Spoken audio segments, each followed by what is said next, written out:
So towards the end of the previous class, we were discussing sequences, and in particular what I call Cauchy sequences. So these are essentially sequences for which as n becomes large, as n1 and n2 become large, the difference between an1 and an2 becomes small. So as you traverse along the sequence, successive points or subsequent points get close to each other. That's what is meant by a Cauchy sequence. In comparison, we have this notion of a convergent sequence, which means that the sequence gets arbitrarily close to some fixed point. So we'll say that a sequence an converges to some element a in the set if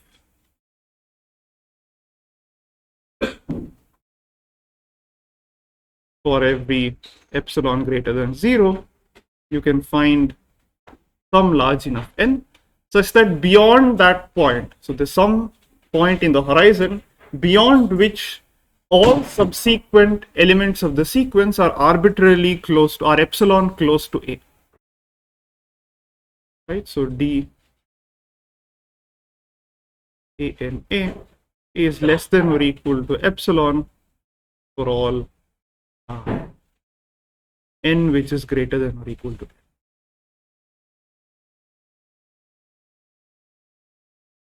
Right. So you may look at these two definitions, one that of a Cauchy sequence and the other of a convergent sequence, and ask why do I define these two different things? The advantage of the first definition is that I have not mentioned what the sequence converges to anywhere.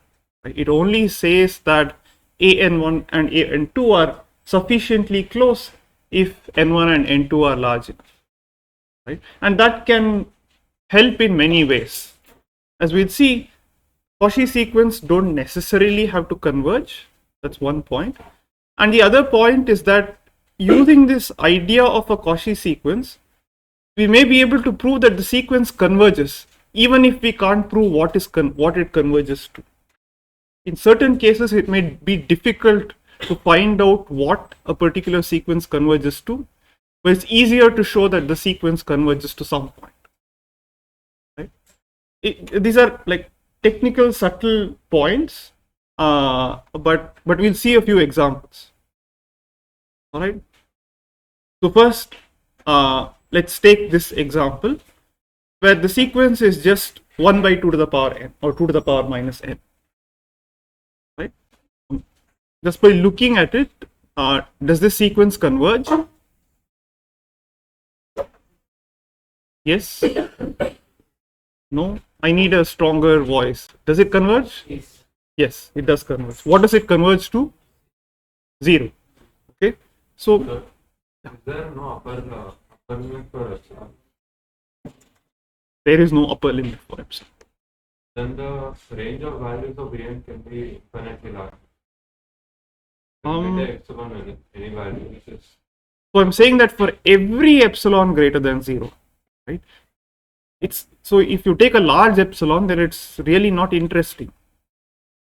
What you want to say is that for every small epsilon, this definition ensures that no matter which epsilon you choose, if you choose a large enough epsilon, for example, let's take this sequence, okay, as a motivating example.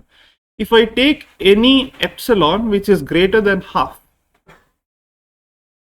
all right, then obviously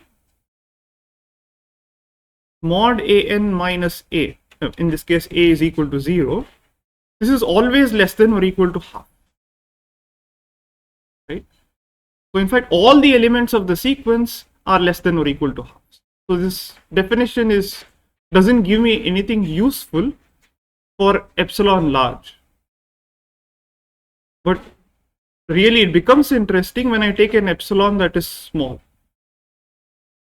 As you decrease epsilon for a smaller epsilon, so let's view this sequence as a graph. right? So if you think of this sequence as a graph, then the elements could look something like this, right? For n equal to, write a little carefully.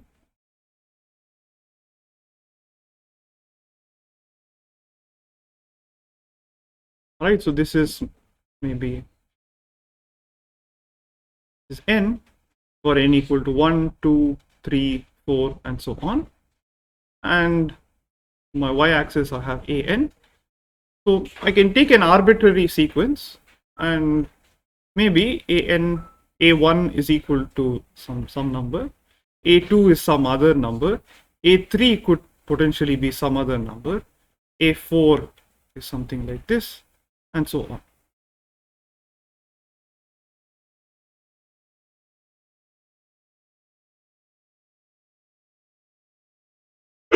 Right? So what does the definition say? The definition says that if I take some tolerance, right, which is epsilon, which corresponds to taking a strip,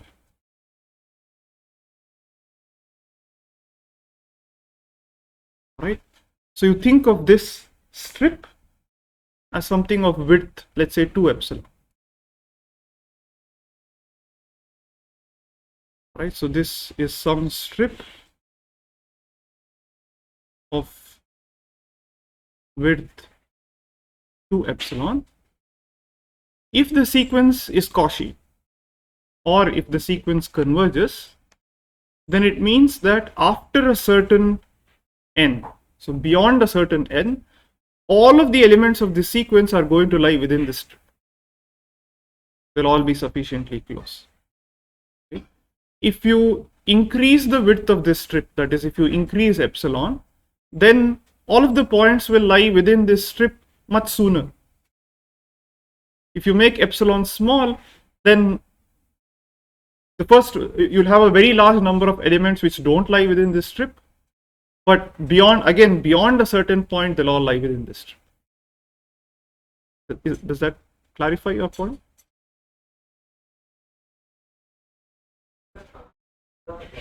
Salient is dependent on relative height.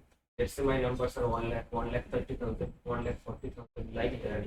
Okay. Arbitrarily big numbers. In that case, epsilon should be like 10,000. Depends on how big the numbers of my sequences are. Correct. So that is why this n, right? Maybe it was not obvious at this particular point, but for every epsilon there is an n, but this n can depend on epsilon, right? So let me maybe make that more clear. And of course, this n epsilon will depend on what the sequence is. The same n epsilon will not necessarily work for two different sequences. That's something to always be kept in mind, right? And in fact, the n depends not just on the sequence but also on epsilon, right? So let's look at this specific sequence, an equal to 2 to the power minus n. Let me fix an arbitrary epsilon greater than 0, right? Again, epsilon less than half, because if it is greater than half, then all the elements are less than half. So can we find n epsilon? What would this n epsilon be?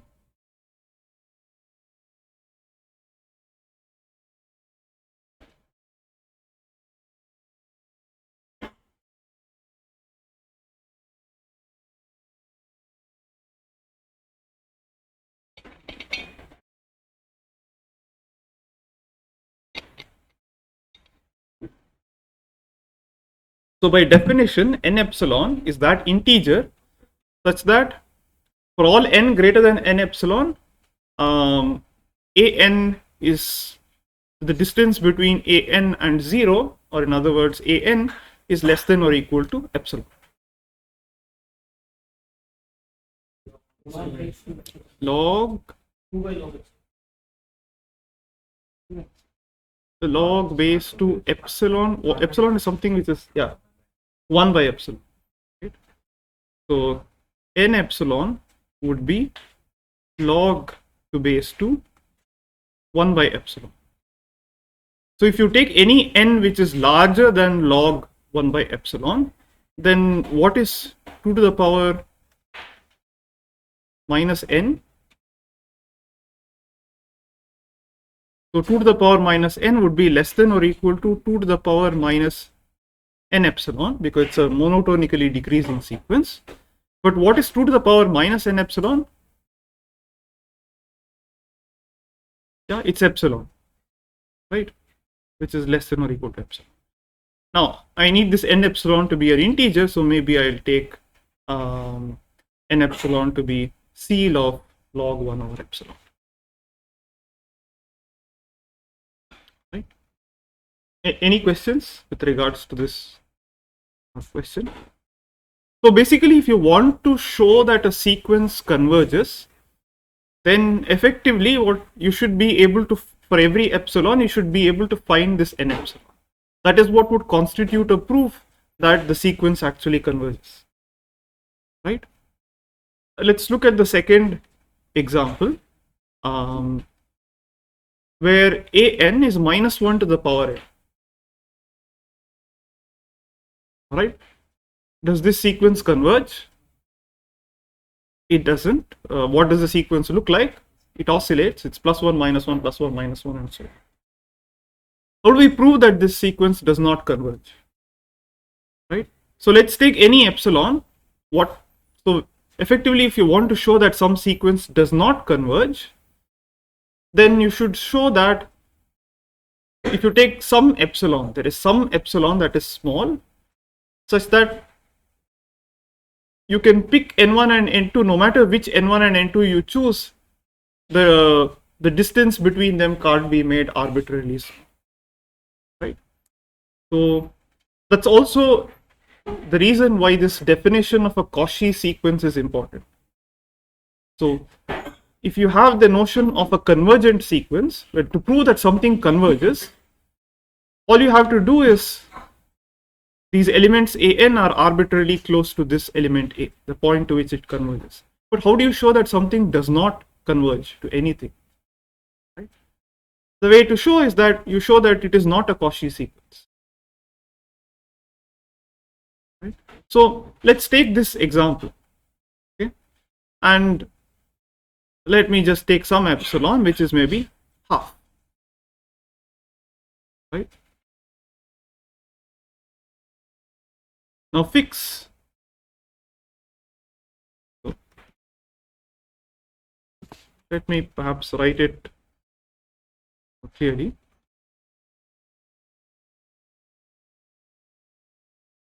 So the sequence in consideration is an equal to minus 1 to the power n. Right? So let's take epsilon to be equal to half. Half is some number that I just came up with. All right. Now you look at an minus 1 for any n. Doesn't matter what n you choose. What is mod of an minus 1? It's 2, right? This is equal to 2. No matter how large n is, an minus 1 is always 2, which is always larger than epsilon. Right? This is true for all n.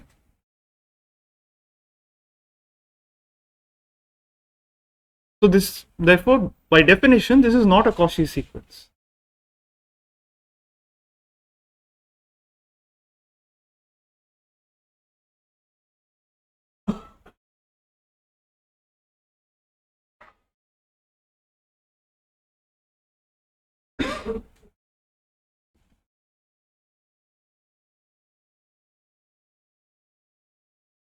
Right? Therefore, it doesn't converge.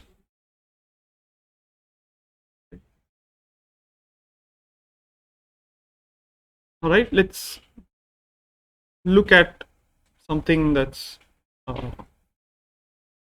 another quick example. Let's take a n to be 1 minus 2 to the power minus n. What does this converge to? All right. So, okay, so firstly, is this a Cauchy sequence? It is a Cauchy sequence. Again, you basically use the same approach that you did for example 1. But assuming that you viewed an as just a sequence of real numbers, what would it converge to? 1, right? But now what we are viewing an as is a sequence of elements from this set A, right? That's to be kept in mind. So loosely speaking, an converges, but it doesn't converge to an element of A, right? That's to be kept in mind. Have a sequence which is a Cauchy sequence, but asymptotically it doesn't go to any element of A. It tends to 1 as n tends to infinity, but 1 is not in the set A. Right? So this does not converge to any element in A.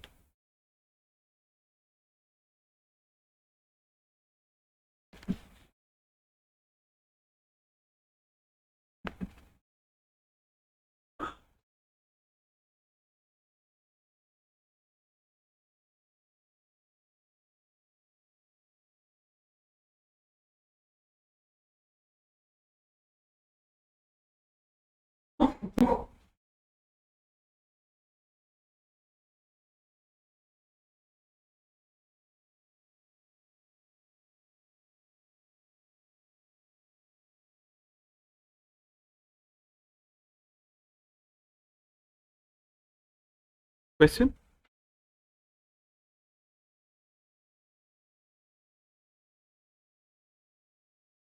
Right. Let's look at the next example. So when we're talking about sequences, it need not just be a sequence of real numbers. It could be a sequence of vectors.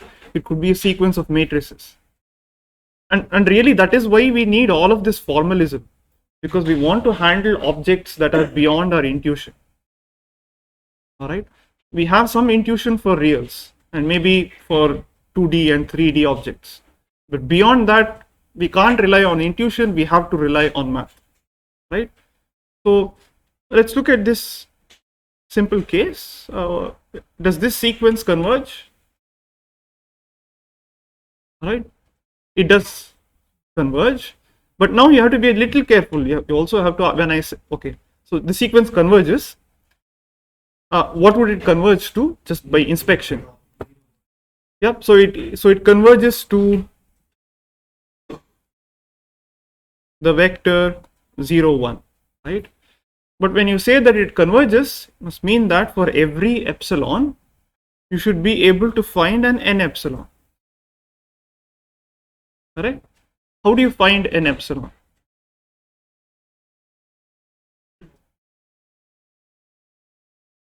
Sequence of 2 to the power minus n will converge for some n1. 1 minus 1 by n will converge. Correct, but how do you find n epsilon? There's actually something that you should ask me for some more information about this problem. Correct. So I basically have to tell you what is the distance, right? What is the metric with respect to which I am defining convergence. So this n epsilon depends on the sequence, it depends on epsilon, but subtly it also depends on what is the distance that is being used to define convergence. For example, I could talk about L1 distance, or I could talk about L2 distance, or something else, right? So I'll leave it as a homework for maybe the L2 distance, find an n epsilon.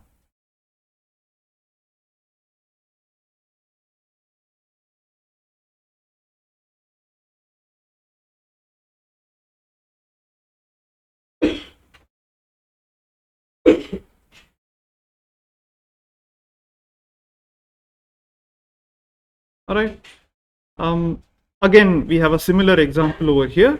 Let's take an to be the all ones vector divided by n. Basically, it's a sequence of vectors, and each entry of the vector is 1 by n. Right? I'm also introducing you to some notation, so we'll use the all ones vector frequently in the course. The all ones vector is going to be denoted by 1 with an underline. Right? So what does the all ones, so what does this converge? Does it converge to an element of A?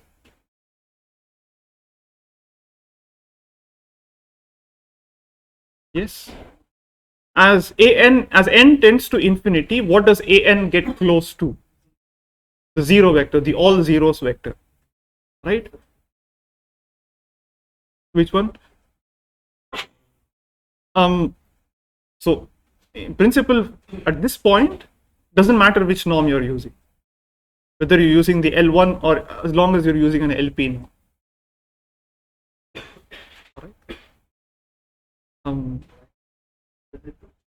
Which one?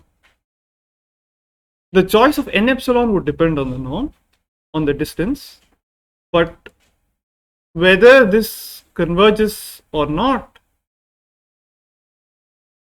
would depend on the n epsilon. The value of n epsilon would depend on the norm, right? But that an n epsilon exists, a finite n epsilon exists, doesn't depend on which LP norm you choose. Right?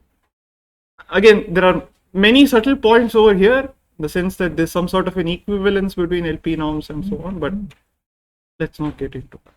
Okay. So for the most part, we will be interested only in the L2 norm, right? But once we get to matrices and stuff, we'll be using perhaps different notions of norms. But most of what we will deal with in this course will be the L2 norm or some variant of the L2 norm. Right? Okay. Again, this question, an, does it converge to an element of A? How many say yes? How many say no? Okay, at least most of you. Yeah, so as n becomes large, this becomes close to the all zeros vector, which does not lie in the set A. But this is a Cauchy sequence. Right? Again, so this was an example. So let's, maybe another point that I'd like to make is, what kind of a set is this set A?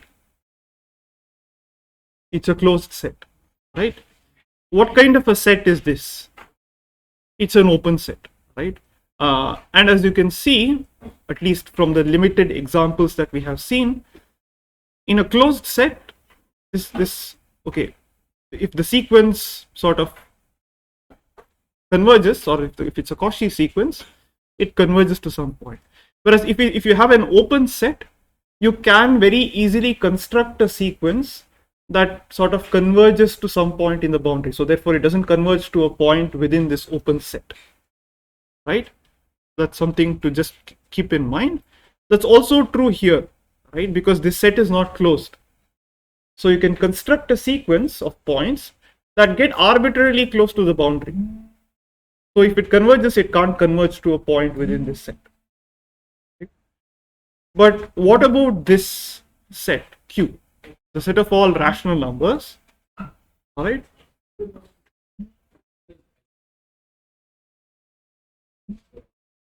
What do you mean element-wise convergence?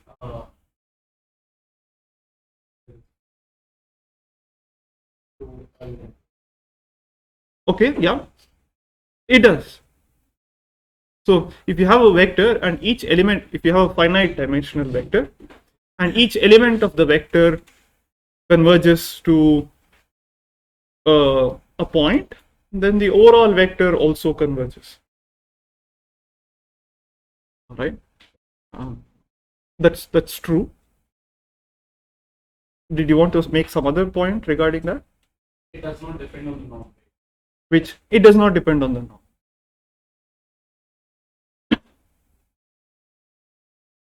Okay. Now coming back to this particular question, we have a sequence of rational numbers, which is an equal to 1 plus 1 by n whole to the power n. right? As n tends to infinity, does this converge to a rational number? It doesn't, right? So if you view this as a sequence of real numbers, what does this converge to?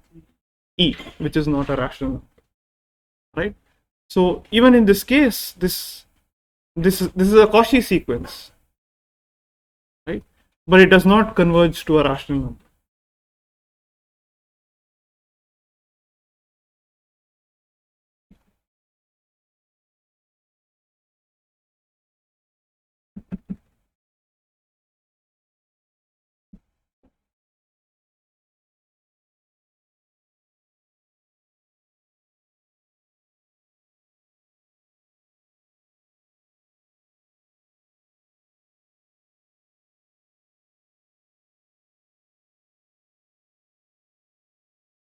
Okay, so why do we need this? Why am I sort of stressing this particular point of whether it converges to a point within this set or not? So let's think about this from the viewpoint of optimization algorithms. Right? When we try to design an optimization algorithm, most algorithms work in the following sense. They work iteratively. Many algorithms are iterative, which means that you get a sequence of points, sequence of vectors, right? And hopefully the sequence of vectors will converge to the optimum point, the optimizer, right? Now this optimizer, we want to make sure that the optimizer satisfies all of the constraints that you want. Now if your set of constraints is not appropriate, then you could come up with an algorithm. So let's think about, let's take this particular example. All right, let us assume that A is the set of constraints. I'm trying to solve an optimization problem where my constraints must be such that such that the optimizing point must satisfy an belongs to this particular set A, right? And perhaps I've come up with this iterative optimization algorithm which produces the sequence 1 by n times the all ones vector. Now for every single n, this point satisfies the constraints because it lies in A, correct? But what is the limit? In the limit, it doesn't satisfy the constraints. Same thing over here. Suppose I design an optimization algorithm which tries to maximize some function, and my constraint is that my solution should be a rational number. But now if my optimization algorithm produces this sequence of iterates, then the limit point, the maximizer, essentially would be a point that does not satisfy the constraints because it is not a rational number. So in order to avoid these sort of bad situations, we have to know how to define our optimization problem appropriately. Right? That's the reason why we introduce all of these technicalities. Right? Epsilon can be 0. No. Epsilon cannot be 0. Right? Because if you think about this point, correct? Let's take this particular sequence. Can you find an n for which an is equal to 0? You can't, right? If you take this particular example of an equal to root to the power minus n, if you take epsilon to be equal to 0, does there exist an n epsilon such that an equal to 0 beyond a certain point? No, right? Okay. That's okay. It is because all I demand is that d of an comma a is less than or equal to epsilon. So if I take a constant sequence, which is, let's say 2, 2, 2, 2, 2, 2, 2, 2, 2, then that is trivially a convergent sequence because this d of an comma 2 is equal to 0, which is less than any positive epsilon. Right? So that's a good point. If you take any constant sequence, that's automatically a convergent sequence. Any questions? All right. So the question is, when are we guaranteed that the set converges to a point within the set? If I take a sequence of elements from a given set, when can I guarantee that this sequence will converge? If the sequence converges, it should converge to an element of the particular set. And as it turns out, it happens if the set is closed. In fact, we'll use that as the definition of a closed set. Right? A closed set is one for which every Cauchy sequence of elements from the set converges to some other element of within the set itself.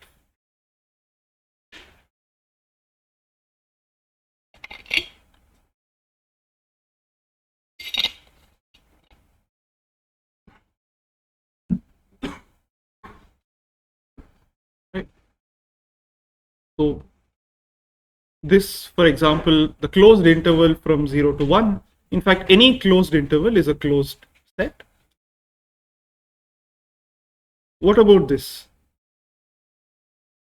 But according to this definition, assuming that this is our definition of what a closed set is this a closed set? It is not a closed set. Why? Exactly, we can construct a sequence, let us say 1 over 2 to the power n. So this is a sequence which doesn't converge to an element of this particular set. So this is not closed.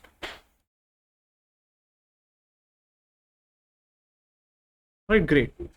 Let's take the set of rational numbers. Is this a closed set? It is not, right? Because we've seen, so in these cases, you could just by inspection from the background that you had, you could say that, okay, yes, this is a closed interval, so it's a closed set. This is the open interval, therefore it's an open set. But you wouldn't have been able to say a priori whether this is a closed set or an open set. But based on the example that we've just seen, we know that this is not a closed set. A question, sir. When you talk of Q, set of rational numbers, Correct. your epsilon, should it be real or rational? Epsilon is real. You could still consider something which lies outside of this. I'm not sure. Sorry. Because I mean, you're talking of Q, but you're bringing in R. Again, let's go back to the definition. So here, when I say every epsilon greater than 0, every real epsilon greater than 0, this set need not be rational or real. It could be some entirely weird set with it could be over some metric space. Right? So it could be a sequence of matrices, it could be a sequence of vectors. Right? It could even be a sequence of strings with an appropriate metric that is defined. Right? But in this definition, this epsilon is real.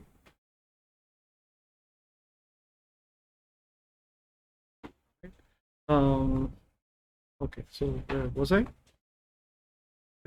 So Q is not closed. Let's take a finite set 1, 2, 10, 11. Again, in all of these, the distance that I'm using is simply the difference between the absolute values, or the absolute value of the difference between elements. Right? That's to be kept in mind. Is this a closed set? Yep. So what is a converge? So if I have a finite sequence, if I have a finite set A, what does a convergent sequence look like? Or what does a Cauchy sequence look like? It doesn't have to be a constant sequence, but it should be such that beyond a certain point, it's a constant. That's the only way you can get a Cauchy sequence if the set is finite. Think about it for a little while. right? If you have a finite set and you have any sequence that is Cauchy, then the only way it can be Cauchy is after a certain point the same elements repeats forever, right? So every finite set is closed.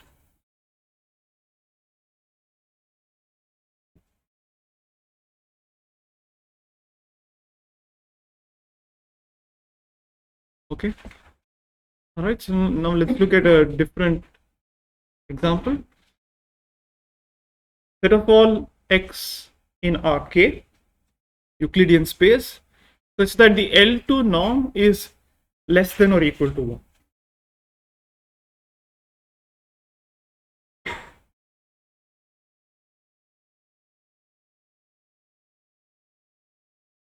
This is a closed set, right? Now again you may ask, can I prove that this is a closed set? You can, but I will not take the effort of proving it. Think about it for a while in any case, right? This is closed. You can go back to the definition and see that if you have any Cauchy sequence of points, remember that all the points must satisfy the L2 norm is less than or equal to 1. You'll see that if it converges, it has to converge to a point with L2 norm less than or equal to 1. Right? That's the intuition, but it's up to you to formalize that. But in comparison, let us take this. So the set of all points for which the L2 norm is strictly less than 1. Not less than or equal to 1, strictly less than 1. Is this a closed set? Why? Okay, can you give me an example of a sequence? Okay, yeah. So you can just take the following sequence, an will be equal to 1 by n, or 1 minus 1 by n. The rest of the elements are 0. This is an example of a sequence. So every an lies in this set, but when it converges to essentially 1 followed by all zeros, this does not lie in the set. So this set is not closed.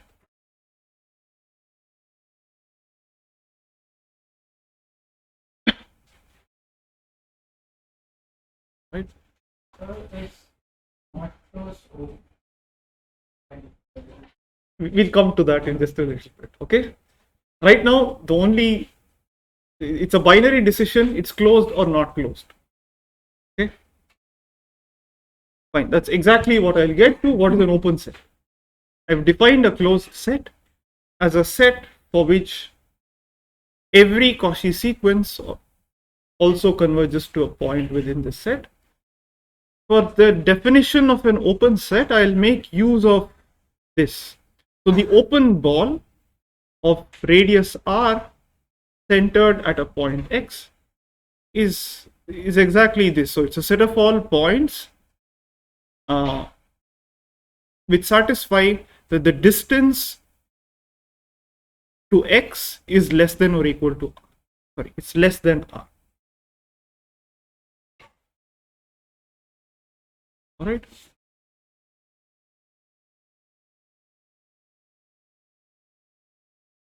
So this is the center of the ball, and r is the radius of the ball.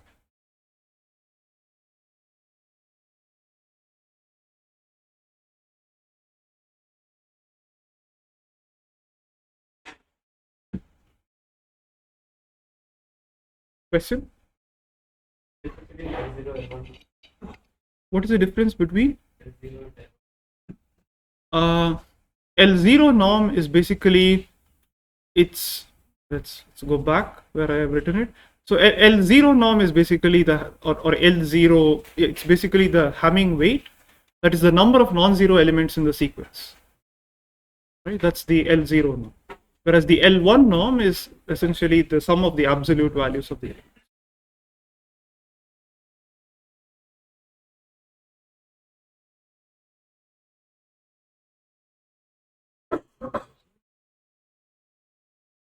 Okay. Now, when I say open ball, it's with respect to a particular metric.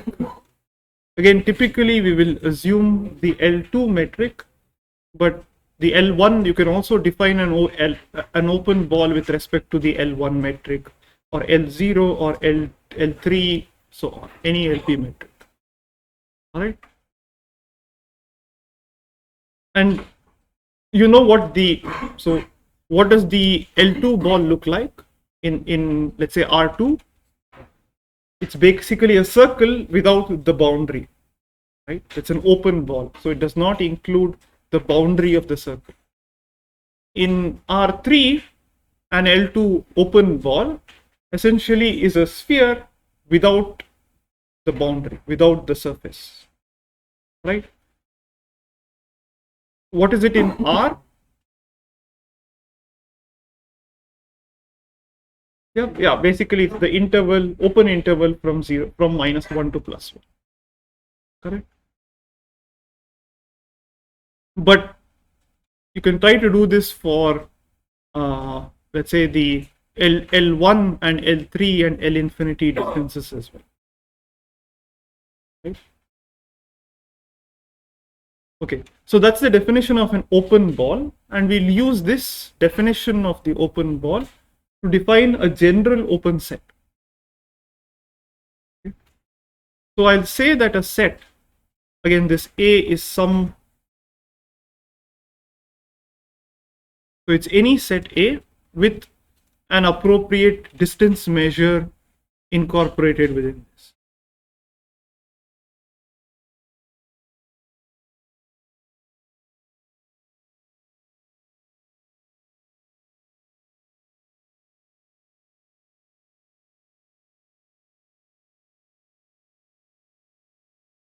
So given set is said to be open if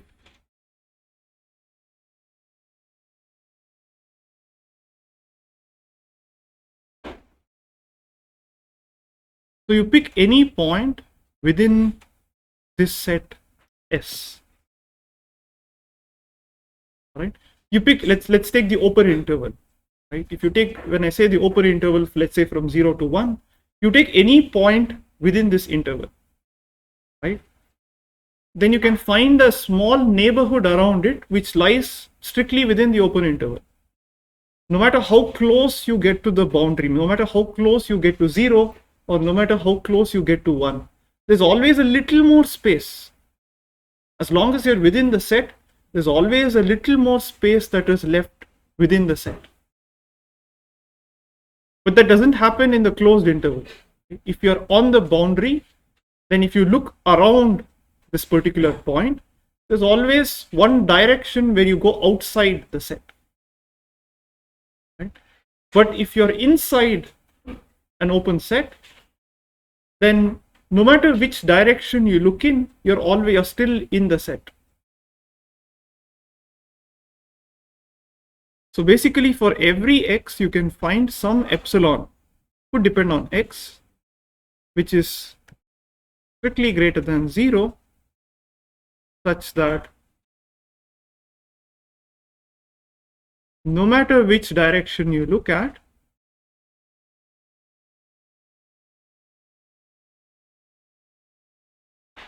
you'll still lie within the set.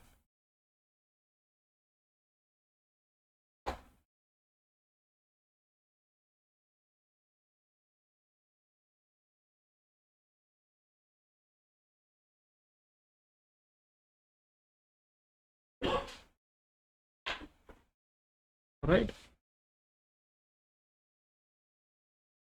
So immediately let's just look at some examples. The closed interval from 0 to 1, is this open according to our definition? Yes. Okay, so if it is not open, then you should be able to find some point in the set such that I can't fit an open ball inside it and still remain within the set. you can take the point 1, right?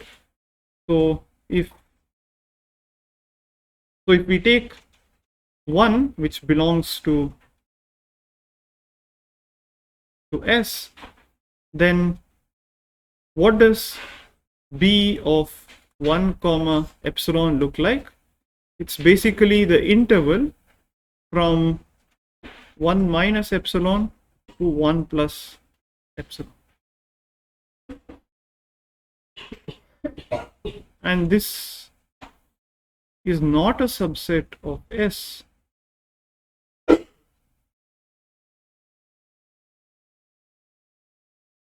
for any positive epsilon.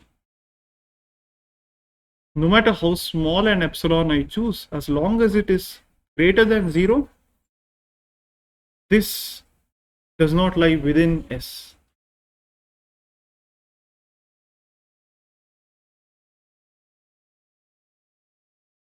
What about the open interval from 0 to 1? Right?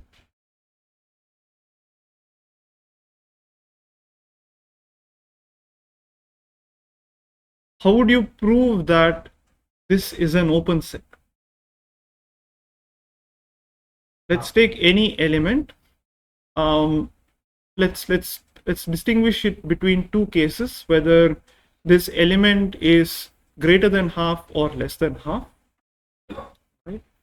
Let's pick something. Maybe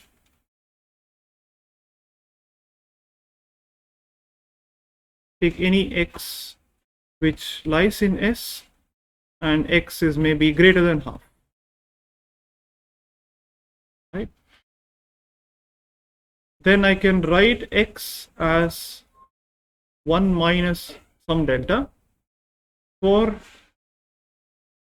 delta which is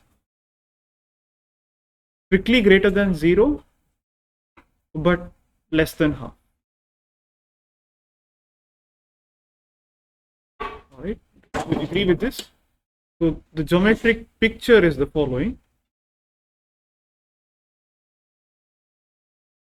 Right, I have the interval from 0 to 1. This is half.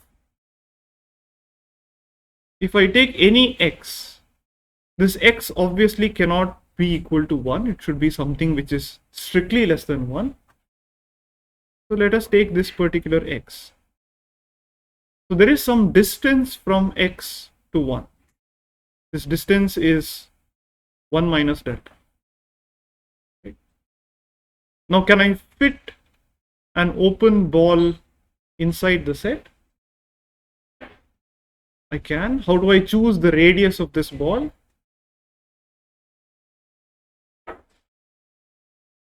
Yeah. So for example, I can take delta by 2. So we have that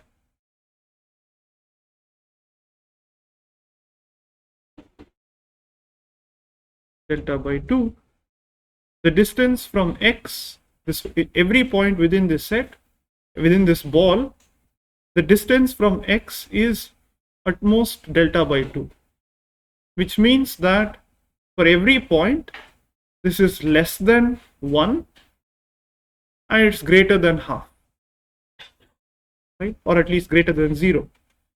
So this is a subset of S.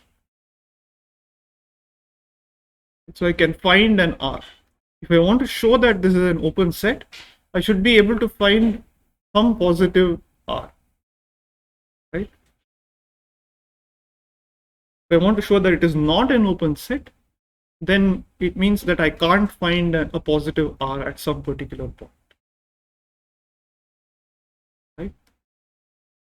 Let's take the third example, 0 to 1, but closed at 0, open at 1. Is this an open set?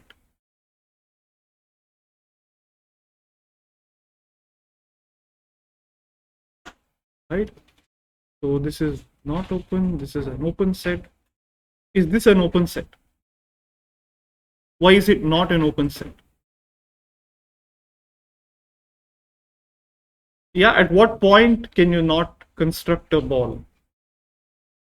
At 0, right? So answer is no. and that is because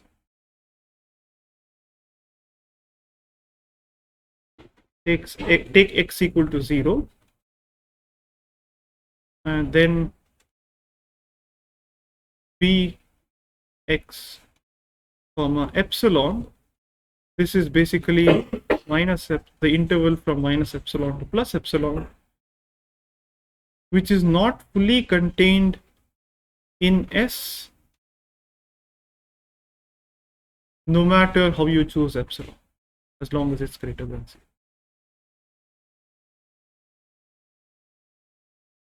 So now, is this set closed? Why is it not closed?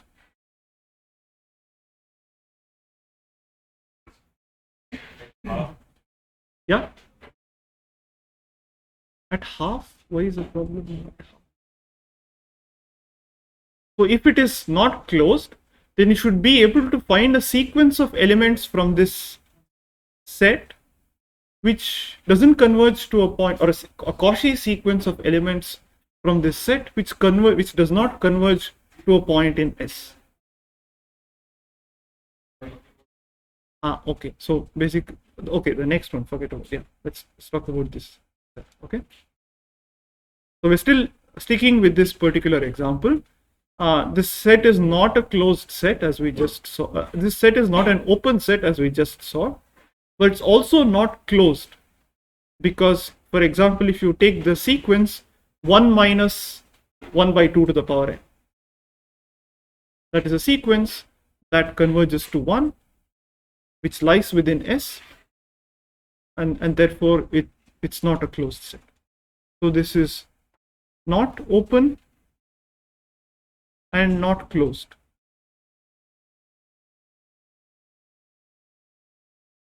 The first example, this is closed but not open. The second example, it is open but not closed. Third example is neither open nor closed. Okay. Let's look at this example, another example over here. 1 by 2 to the power n. Is this an open set?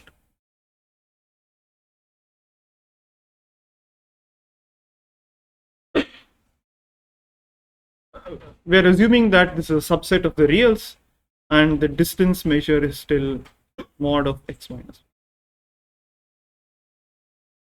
We're talking about open sets. Is this an open set? Why not? Which point? But let's say 1 by 2. Correct. In fact, no matter which point you take, it doesn't matter which point you take within this particular set. You take any open ball around it, it's not going to be contained within the set. So this is not open. Is it closed? It is not closed.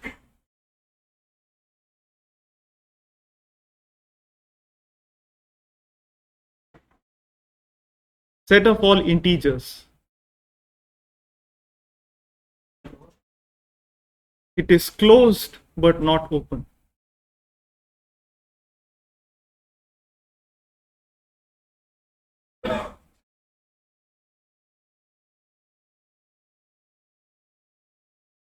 Any questions?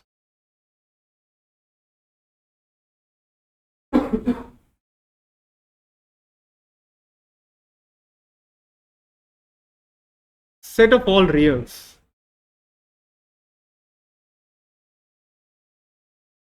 So first, is it open? Right? It is open because every ball is an open.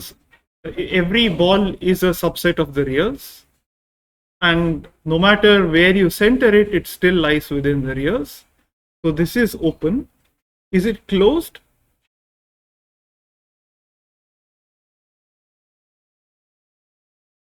If you take any convergent sequence in R, or any Cauchy sequence in R, it will always converge to a real number. So this is an example of a set which is closed and open.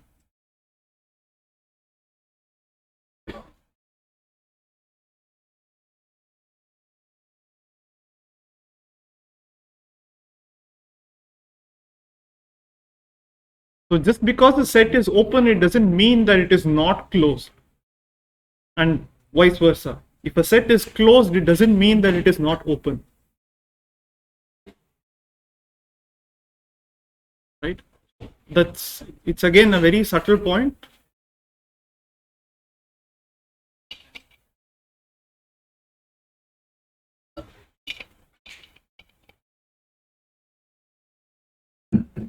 But on the other hand, if you take any finite interval, right, or any bounded interval, it's either open or closed.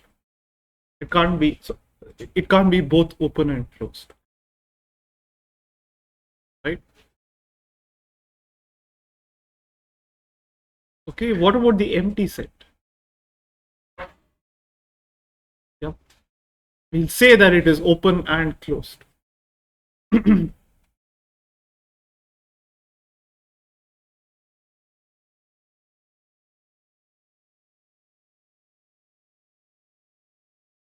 So if you think of subsets of R, then R and the empty set are both open and closed. And again, these are facts which I am not going to prove. But if S is an open set, then the complement is always a closed set. And if S is a closed set, then the complement is always an open set.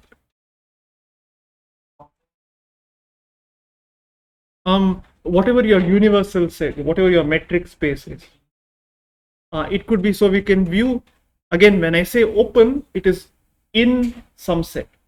I'll come to that point in just a moment, right? So that's why if your universal set is R, then R is closed and open. But you can also think of R as a subset of R2, in which case, when I say R2, maybe the distance metric is d of x. Y is perhaps square root of x1 minus the standard L2 distance.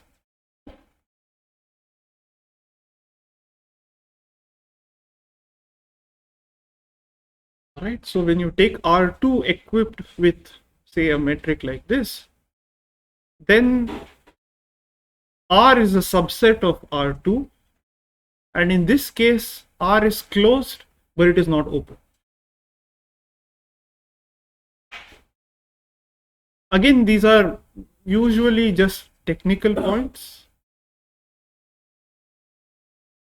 but if you think about this, basically R is in a smaller dimensional space. It's a subspace of R2.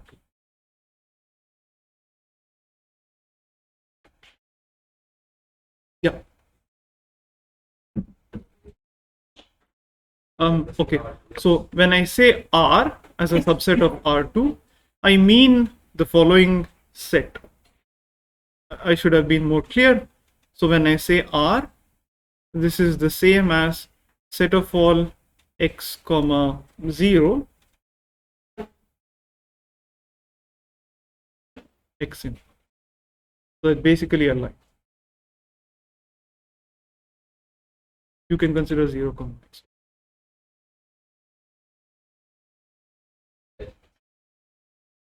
Which I agree, it's a different set. But each of these sets is closed.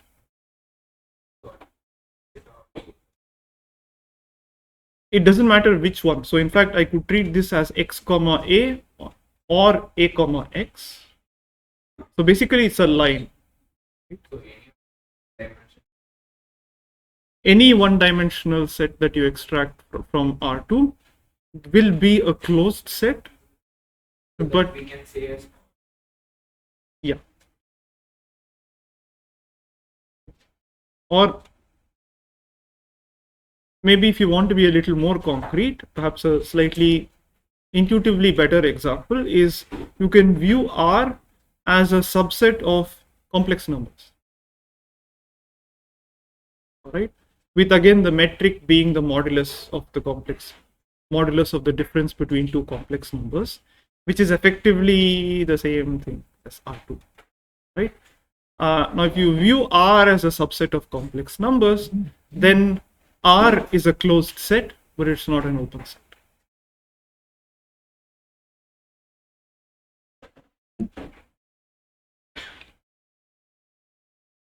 Good. So, any more questions?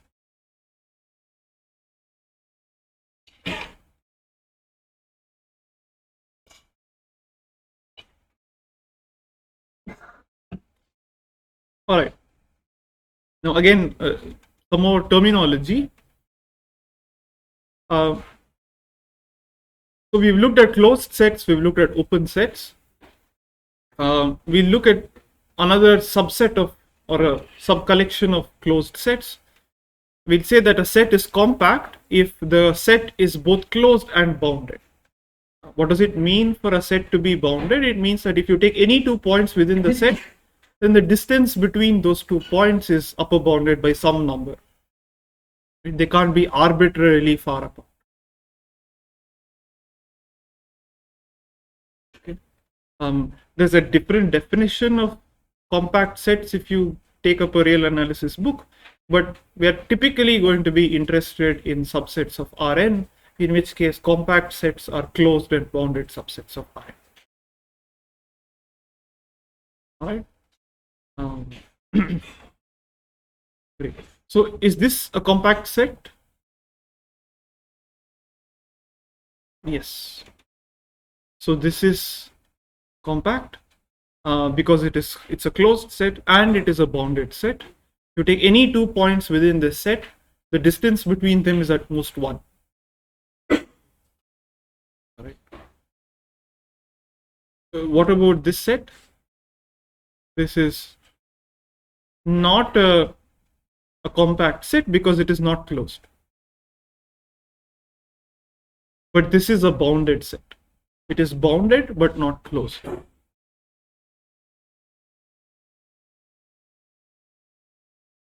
R, it is closed. We're again viewing them as subsets of R, that's our metric space. So this is closed but not bounded.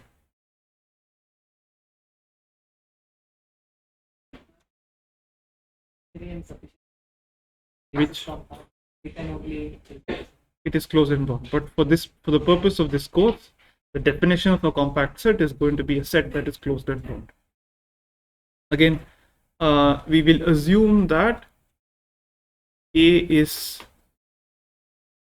some Rn or some subset of matrices, some subset of Euclidean space.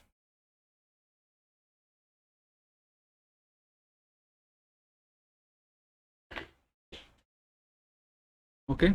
Now we can define sets. I mean, these are like commonly used sets, but typically we can also define a set using a set of constraints. So in an optimization problem, our constraint sets would look something like this. Correct? What does this set look like? Yeah, so it's going to be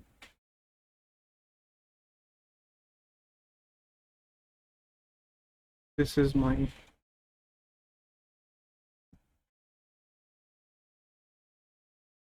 x1 axis, this is my x2 axis. I have 1, 1. Then this set would basically be the triangular region including the edges of the triangle. Right? This is a compact set because it is closed and bounded. But let me suppose that I change this a little bit. Suppose this is x strictly greater than 0. Would this be a compact set? It is not, because it's not closed.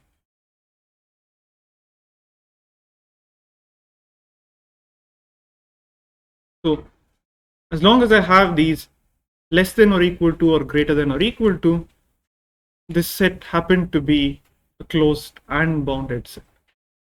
Now if I didn't have, suppose I didn't have this inequality, would that be compact?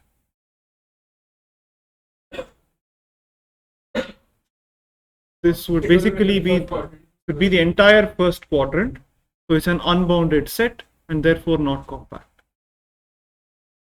So whenever we're dealing with optimization problems, we will try to ensure that the corresponding constraint set is compact.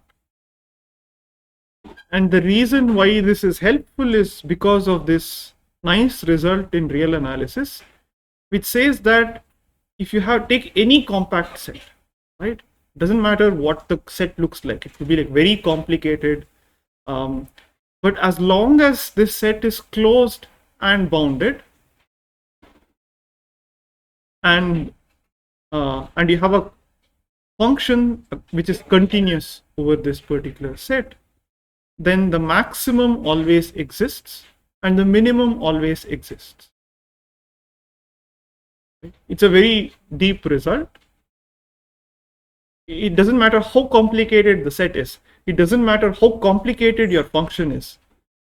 As long as f is continuous and s is compact, this maximum will exist and the minimum will also exist.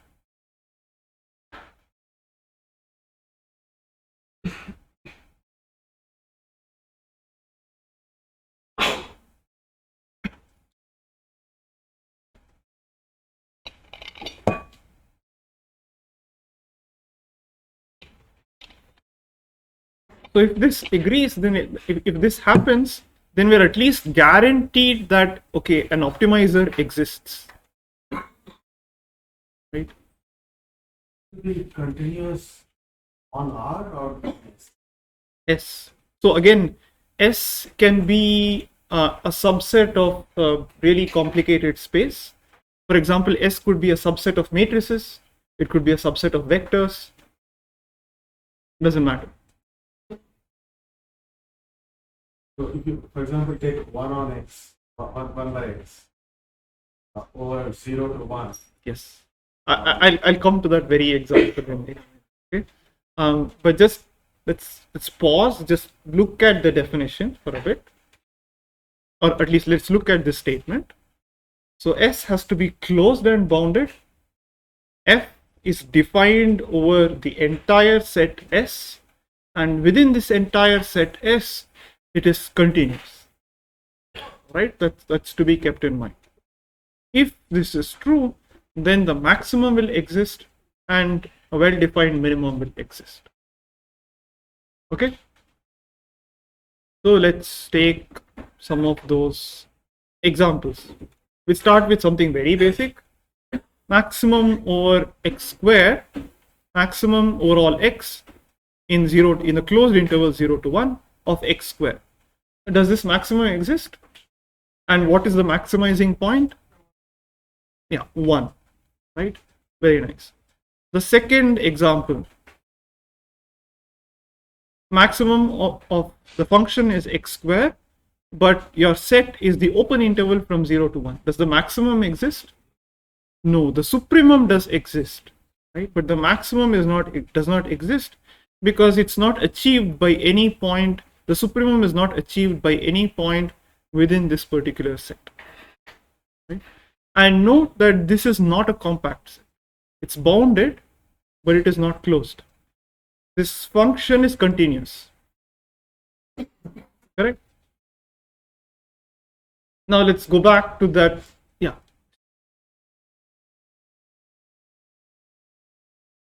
No. I agree. Just because the maximum exists, I'm talking about these examples specifically. In these examples, the functions are continuous. In these two examples, the functions are continuous. This is a compact set. Maximum existed. And in this case, it is not a compact set, and therefore the maximum doesn't exist. But it could be the case, again, you could very easily come up with examples of sets which are not compact and functions which are not continuous for which both the maximum and the minimum exist. Right?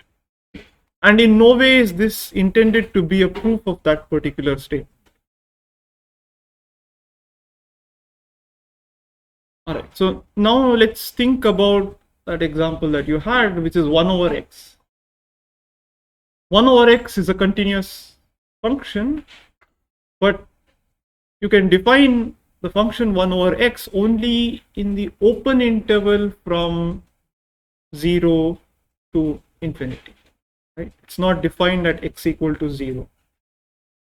So that is why you can't really, if you want to define this over a compact set, then you have to specify what is the value of f of x at x equal to 0, for example. So in this case, you still don't violate what this particular statement says. If you take this function f of x equal to 1 over x, then either if you look at any closed subset that includes 0, then you'll have to define f of 0, which will make this function discontinuous. There's no way of having the set S to be the closed interval from 0 to 1, but still ensure that this f is continuous. There's no way of choosing an f of 0 which makes f of x continuous. So in this case, the maximum does not exist, but it violates one of these two properties: compactness or continuity.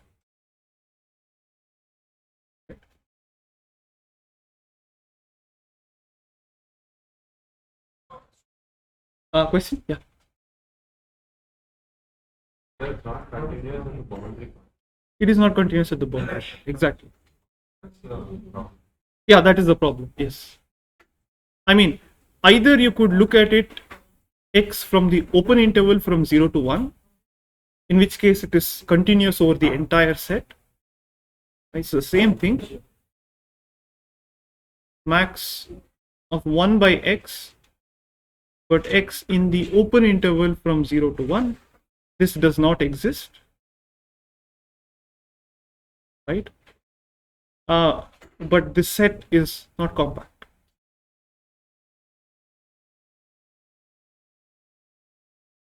Okay? So in this case,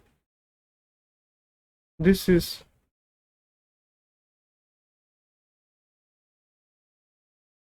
not compact, but 1 by x is continuous. In this case, this set is compact, but this set is not, this function is not continuous.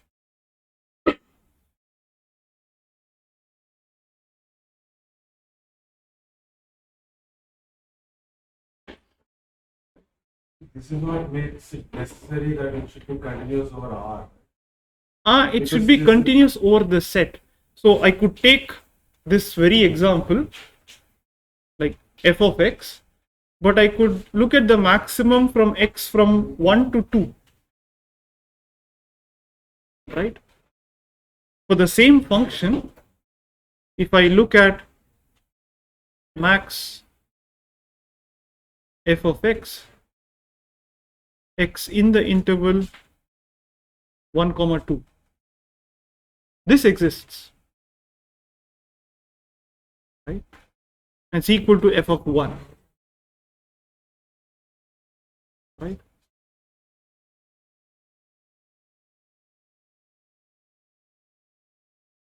Questions?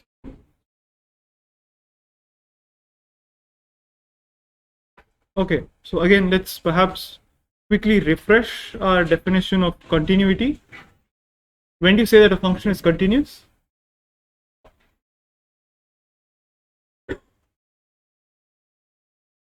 Yes, your high school definition of continuity.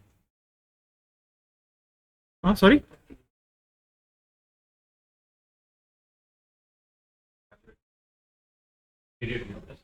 Okay, so can you try to define it more formally? So,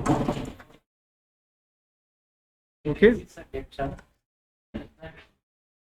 One minus x is not less than epsilon implies f of x minus f of x naught is less than delta. that's that.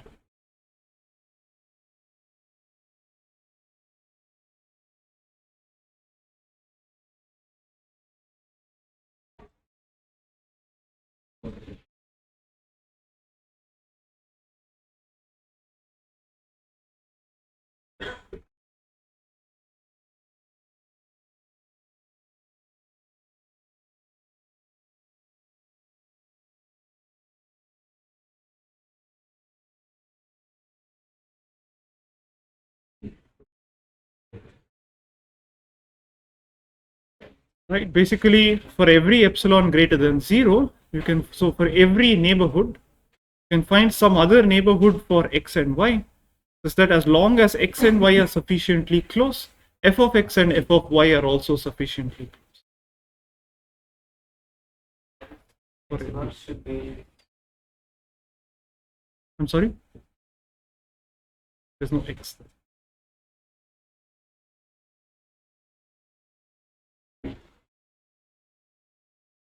Right.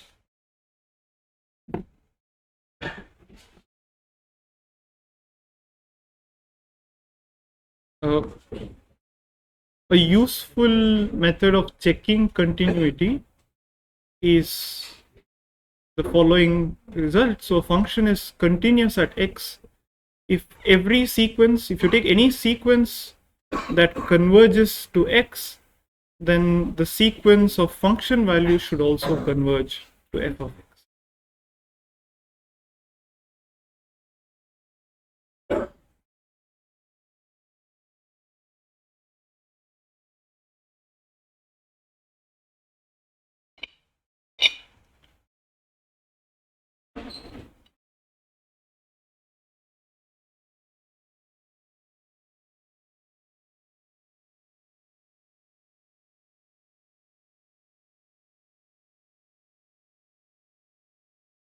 All right. Again, similarly, how do you define the derivative of a function? Let's look at functions from R to R, real valued functions.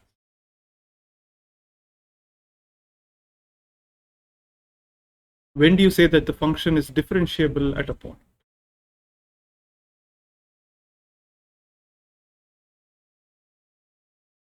You can tell it in terms of limits. Yep. Yep.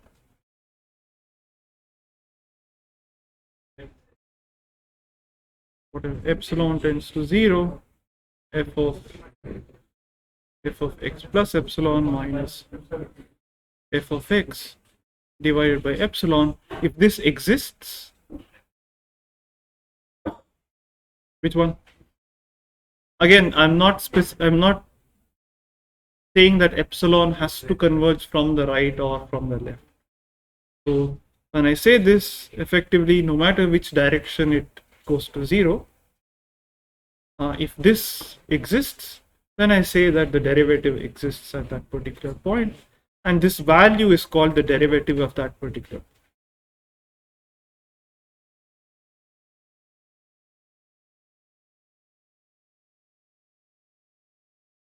Right?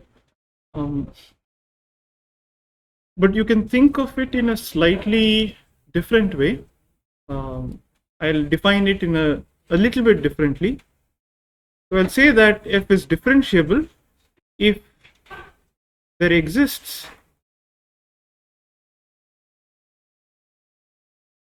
some f prime of x. So this is some number that depends only on x but doesn't depend on epsilon, right? Such that limit epsilon tends to 0, f of x plus epsilon minus f of x minus epsilon f prime of x divided by epsilon if this converges to 0. Sorry, this is equal to 0.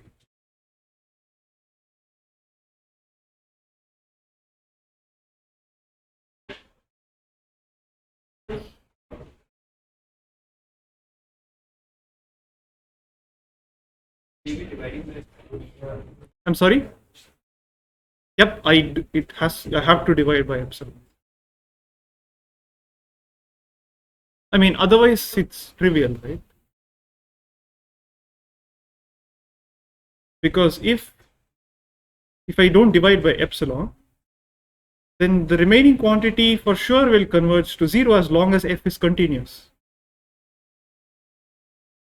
Because f of x plus epsilon will converge to f of x, and this epsilon f prime of x will converge to 0 as epsilon converges to 0. So I do want this epsilon in the denominator. Right, so I'll leave it as a homework.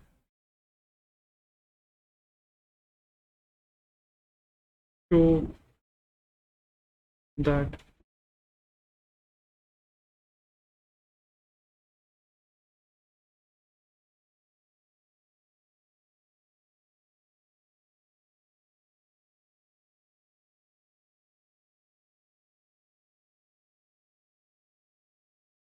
right. So remember that by definition this was my, if I go by this particular definition of the derivative, then show that this satisfies this particular requirement, and you should also show that every f prime of x that satisfies this requirement is also going to satisfy this.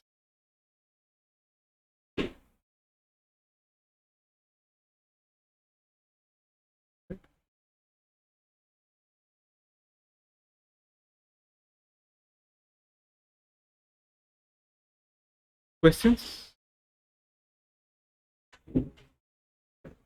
Okay, so in the next class we'll generalize this derivative to Rn, more general functions, right? And we'll also define the second derivative of function and see how we can compute these.